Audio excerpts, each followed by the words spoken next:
Hi, for my final psychology project, I decided to pick the topic of gender inequality, and my presentation is called Gender Inequality and Our Psychology. I picked this topic for multiple reasons. First off, I wanted a topic that has been a big influence of my life experience that has influenced me from the past, the present, and that also is a big influence of my future.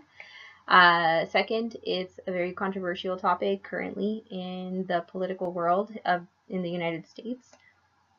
And also, gender roles have, they're everywhere, and ev- they're everywhere and they function in our everyday lives. And I think it's something that especially after going through this class, you don't many people don't realize that they live every day according to these gender roles and do not maybe sometimes accomplish things that they could or would want to otherwise, because of psychological implications because of gender roles.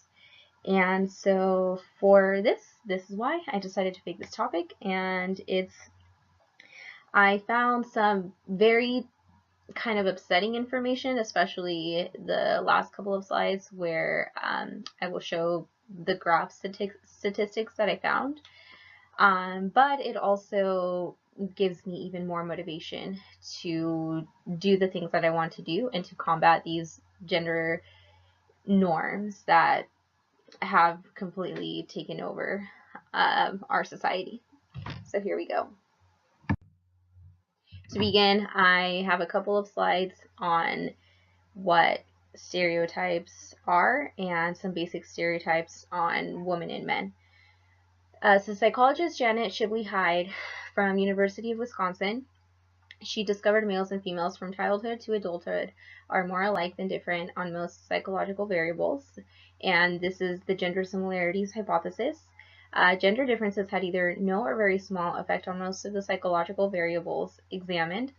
Differences depended on the context in which they were measured. Some differences noted: men could throw further, men were more physically aggressive, they masturbated more, and held more positive attitudes about sex in uncommitted relationships. Gender roles and social context strongly determine a person's actions.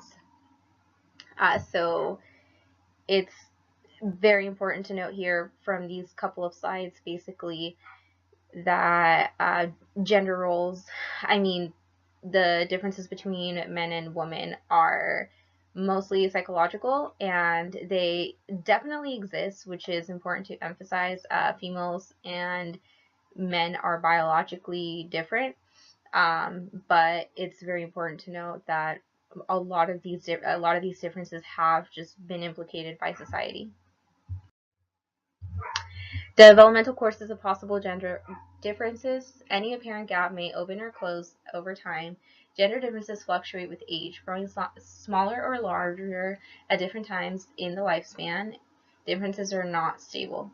Examples of events that may increase the likelihood of stereotype. Media depictions of men and women as different. Personal relationship books. Widespread belief that boys are better than girls at math.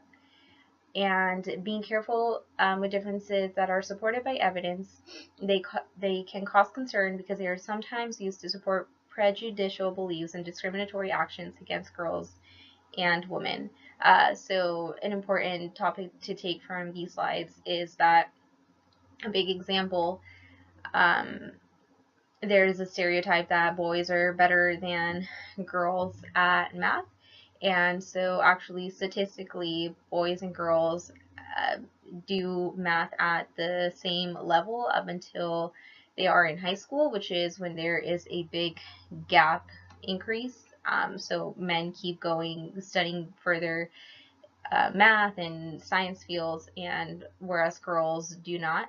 And so that can be, so obviously that means that girls not being better at math is not a biological thing, but rather a sociological thing. And it's important for parents to know this so that as future generations come about, then parents can know how to influence women and girls in different ways. Gender stereotypes are formed since childhood and their consequences. For example, the myth, once girls hit puberty, they're vulnerable and in need of protection to preserve their sexual and reproductive health, while boys are seen as strong and independent, is a myth. Um, when girls conform to gender stereotypes, they may suffer consequences. So there are consequences for women and boys because of gender stereotypes. For girls, depression, child marriage, leaving school early, and exposure to violence. And for boys, engaging in physical violence, dying more frequently from unintentional injuries, and more prone to substance abuse and suicide. It is very important to challenge gender stereotypes when children are young.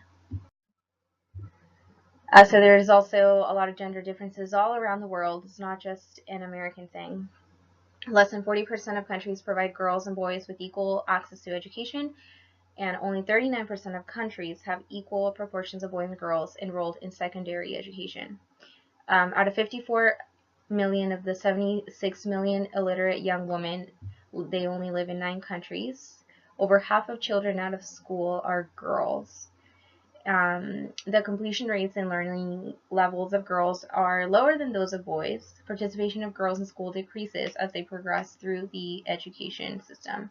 There are 774 million illiterate adults, and 2/3 are women. Biases against girls run deep in the education system, whether in terms of participation, textbooks, or teachers' attitudes.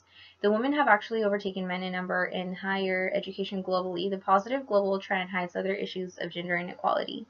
So they have the skills and qualifications, but the will to empower them is lacking.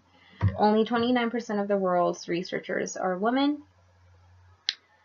and educated mothers mean healthy children. A child born to a mother who can read is 50% more likely to survive past age. Now that I have covered some basics on stereotypes and how gender roles have come about and how they exist, I'm going to go over some numbers in some statistical graphs. So in this graph, we can see the weekly earnings of men versus women.